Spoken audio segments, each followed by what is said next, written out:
what started here was I was kind of perusing the web, and I came across a few tweets, and there was a new Newsweek article by Gordon Chang that came out basically saying that there is some new new policy recommendations being made as it relates to patent protection laws that could have been written in Beijing.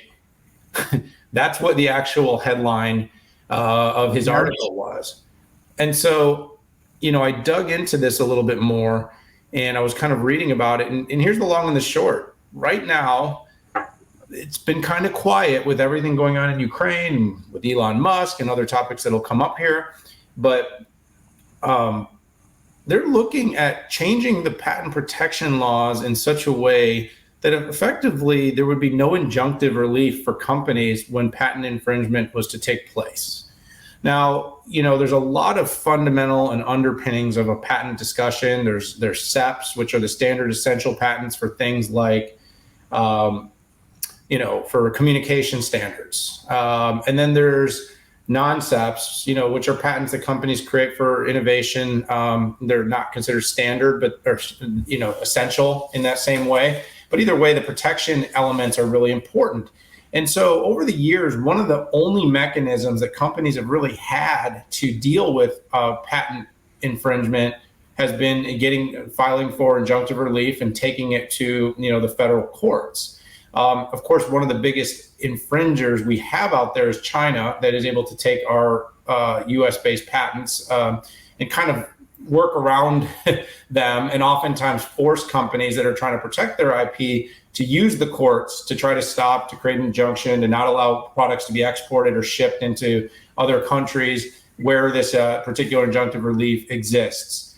The long story short, Pat, is with the proposed changes to the law, that injunctive relief that companies have been able to get to stop others would be basically off the table, which would allow companies to copy and the courts to do what the courts do. But here's a sub-theme, Pat. 5 years is the average amount of time the average patent case takes to make it through the courts.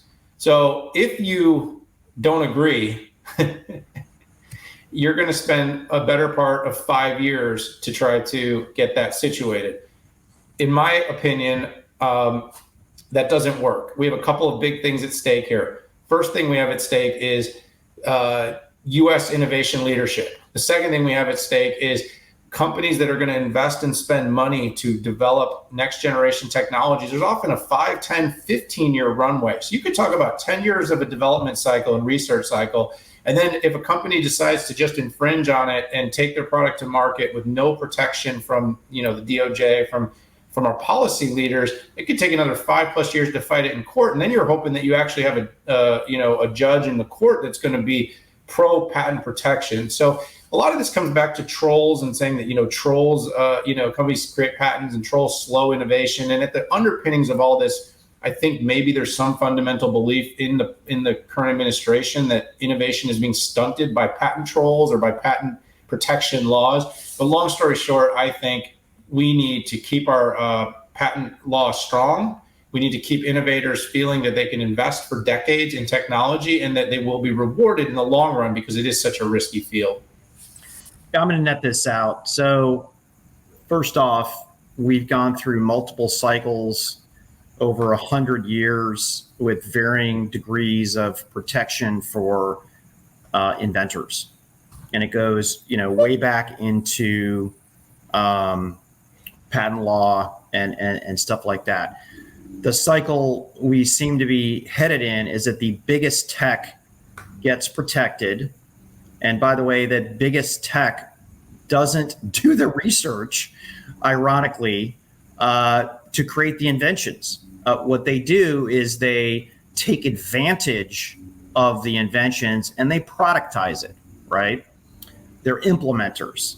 And that's not to say the biggest tech aren't innovative. They're just not doing a lot of the R in R&D. It's companies like IBM, like Qualcomm, Ericsson, people who are doing the hardcore research, and for that matter, companies like Huawei. So, and for other companies to come in and be able to ride on that research money, which, by the way, is, has at least a 50% chance of complete failure, I think is a step in the wrong direction.